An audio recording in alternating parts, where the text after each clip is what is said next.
بسم اللہ الرحمن الرحیم۔ ہر شے میں زندگی۔ ہم عرض کر چکے ہیں کہ جواہر کی ترکیب منفیوں سے ہوتی ہے۔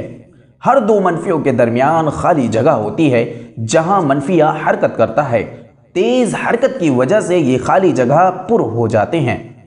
جس طرح ایک لاٹھی کو آگ لگا کر ہوا میں گھمائیں تو فضا میں آتش چکر بن جاتا ہے۔ کائنات کی ہر چیز انہی زندہ تیز رو ذرات کا مجموعہ ہے۔ اسی لیے تو قرآن حکیم میں پہاڑوں کو متحرک کہا گیا ہے۔ متحرک یعنی ہلتا ڈلتا۔ وَتَرَى الْجِبَالَ تَحْسَبُهَا جَامِدَةً وَهِيَ تَمُرُّ مَرَّ السَّحَابِ۔ تم پہاڑوں کو ساکن خیال کرتے ہو حالانکہ وہ بادل کی رفتار سے چل رہے ہیں۔ پہاڑوں کی یہ حرکت ایک تو حرکت زمین کی وجہ سے ہے اور دوسرے ان منفیوں کی وجہ سے جن سے ان پہاڑوں کی ترکیب ہوئی۔ ایک مغربی عالم نے جب ان جواہر کی ایمان افروز مشینری کو دیکھا تو پکار اٹھا، حیرت ہے کہ ایک طرف تو انسانی عقل قدرت کی بڑی مہیب ایجادات کو دیکھ کر لرز اٹھی ہے اور دوسری طرف باریک ترین ذرات کا اعجاز دیکھ کر تحیر میں کھو جاتی ہے۔ قرآن حکیم نے ہمیں ان خردبینی اجزائے تکوین کی طرف یوں متوجہ کیا ہے، وَمَا يَعْزُبُ عَنْ رَبِّكَ مِن مِّثْقَالِ ذَرَّةٍ فِي الْأَرْضِ وَلَا فِي السَّمَاءِ وَلَا أَصْغَرَ مِن ذَلِكَ وَلَا أَكْبَرَ إِلَّا فِي كِتَابٍ مُبِينٍ۔ ارض و سما کا کوئی ذرہ ذرے سے بھی چھوٹا یا بڑا اللہ کی نگاہ سے غائب نہیں بلکہ اس کی روشن کتاب میں موجود ہے۔ اس کتاب میں اگر اصغر اکبر سے مراد منفیہ اور سالمہ نہ لیے جائیں تو ساری آیات ایک چستان بن کر رہ جاتی ہے۔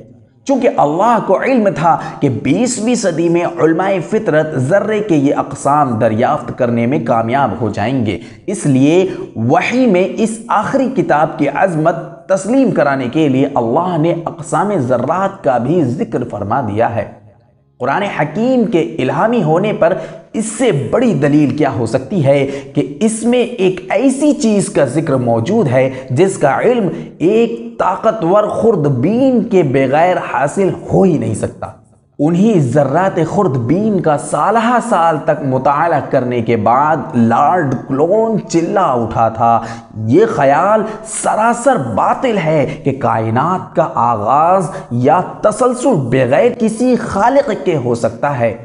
فطرت کے یہ حیرت انگیز مناظر جن سے تکمیل و رحمت برستی ہے الہی تخلیق و تعمیر پر مبہوت کن دلائل ہیں جو ہمیں صاف صاف بتا رہے ہیں کہ وجود کائنات کا انحصار ایک حی القیوم فرما رواں کی مصیت پر ہے۔ لارڈ کلون کے نتائج غور و فکر الہام کے قریب جا پہنچے ہیں۔ اللہ لا الہ الا ہو الحی القیوم لا تأخذہ سنۃ ولا نوم۔ پرستش کے قابل ارض و سما کا وہ حی القیوم نگراں ہے جسے نہ نیند آتی ہے نہ اونگ۔